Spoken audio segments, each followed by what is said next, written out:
The flat overhand bend is an option that you can choose for joining together two ropes.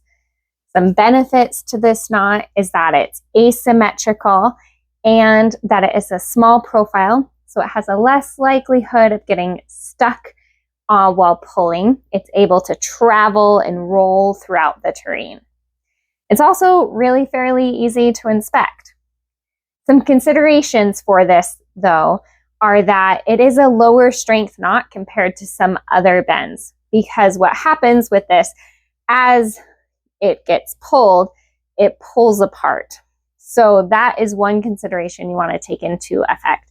With that, there are some measures that you can take to help improve it. One is that you make sure to dress all 4 strands.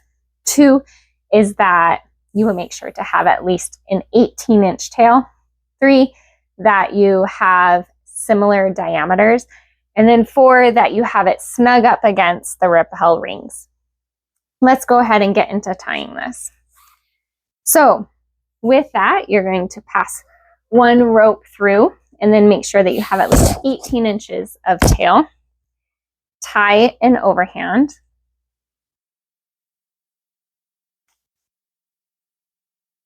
Then you want to make sure that it is well dressed. So you are going to individually tighten all 4 strands and make sure there aren't any twists in the rope. You'll make sure it's snug up against the rappel chains. This is a very small diameter half rope, and so I'm going to add a second overhand as a stacked overhand. And again, I'm going to make sure it's properly dressed. It's snug up against the other overhand, and I have individually tightened all 4 strands. With this, you want to make sure that when you're setting up any sort of rappel, you keep these tails out of the way so that when you set up your rappel device, you're not accidentally connecting to those long tails. In the next little video, I'm going to show you how this looks rolling over rough terrain.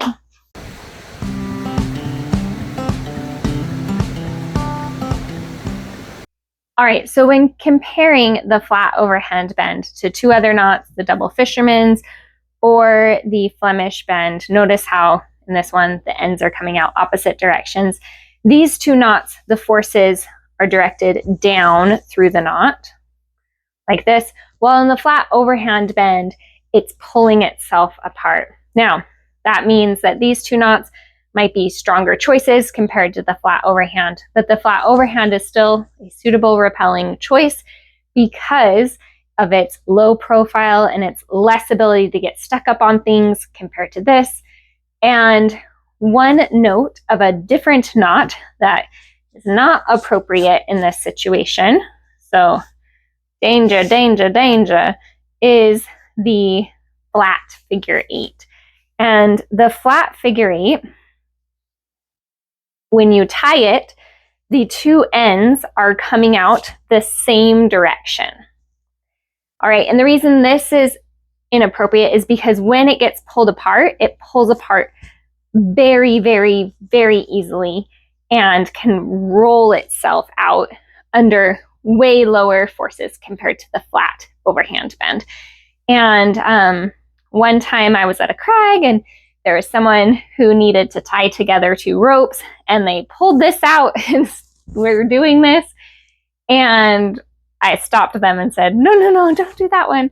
And people sometimes, I think that this is safer because, you know, we use an 8 to tie into our harness. But in this situation, it is an incorrect knot for rappelling.